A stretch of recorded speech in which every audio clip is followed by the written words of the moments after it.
The demand for compact, more affordable cars has never been greater, and South Africans are spoilt for choice, which makes it difficult to launch a newcomer into this segment unless it's something special. Almost 4 decades ago, a fledgling automaker by the name of Hyundai built a modest compact sedan known as the Pony. It was ugly, it was pokey, it had a particularly flimsy interior, and it just didn't instill much confidence. 36 years later, the direct descendant of the Pony is a far more convincing sedan, proof that the Korean auto industry has come a long way. This latest Hyundai Accent is unexpectedly sleek and sexy, expressing the brand's trademark so-called fluidic design language with aplomb. Against a backdrop of rising costs, the increasing popularity of smaller cars comes as no surprise, but the buyer's expectations have also increased. Anyone spending 150,000 Rand plus has every right to demand more than just wheels and an engine. As pragmatic as we'd like to be when it comes to purchasing a new car, the emotive appeal of a vehicle depends largely on how attractive it is, and that's the first thing that the Accent gets right. It shares the same fluid design of the larger Elantra and also the Sonata, but because it's more compact, it's certainly the most attractive sedan in the Hyundai stable. Like all latest generation Hyundais, the Accent isn't embarrassed about flaunting its identity. The front-end treatment is unequivocally Hyundai. The slim chrome-trimmed grille is partnered by a more aggressive lower air intake, while large headlights add to the car's expressive face. In profile, the wedged shape becomes apparent, emphasized by a strong shoulder line and the compact high rear deck. A short front overhang and pronounced wheel arches add further appeal. The rear is compact and tidy, dominated by the geometric shapes of the taillights, the generous bumper, and the deep rear apron. Most of all, the Accent's proportions are just right, except for the wheels, which look too small for the apertures. Besides, it deserves alloys instead of the steel wheels with tacky hubcaps it has to make do with.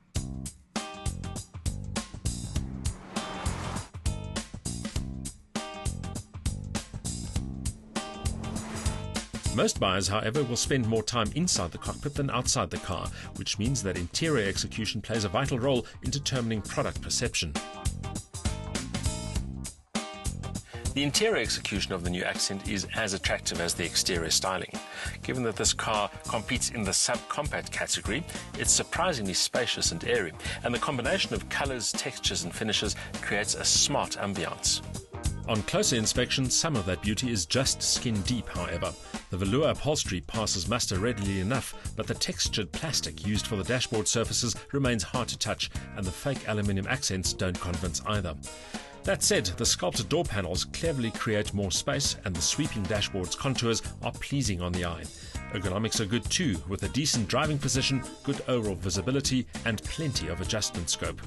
Standard specification is impressive. The top-range GLS version under scrutiny here has just about everything that opens and shuts. For a car in this category, rear accommodation is comfortable with adequate space for 2 adults, and the boot is a revelation, swallowing 389 litres of luggage. The rear seatback is split 60-40 and can be folded down to boost cargo space. The only downside here is a loading sill that's quite high. This latest Accent is offered with one engine derivative only. It's Hyundai's own so-called Gamma 4-cylinder unit, 1600cc capacity, and it features twin overhead cams, electronic fuel injection, and of course also variable valve timing. Maximum power comes to 91 kilowatts, maximum torque 156 newton meters at 4,600 RPM, which tends to suggest that it might be a bit on the peaky side. Predictably, power is delivered to the front wheels, and there's a choice of 5-speed manual or 4-speed automatic gearboxes. Given the Accent's trim 1,050 kilogram curb mass, the power-to-weight ratio is a useful 87 kilowatt per tonne. The little sedan feels peppy and eager, with good throttle response and a pleasantly raspy exhaust note. Its sporty demeanour takes one by surprise and will certainly please younger buyers. There's plenty of low-down oomph, and in-gear tractability is good too. Besides, the 5-speed gearbox has a smooth, unfussed shift action. As a result, the Accent always feels friskier than it actually is. Hyundai's C-level performance figures claim a 0 to 100 time of 10.2 seconds and a top speed of 190 kilometers an hour. But because this car doesn't weigh that much and because it is quite aerodynamic, fuel consumption figures are pretty impressive too.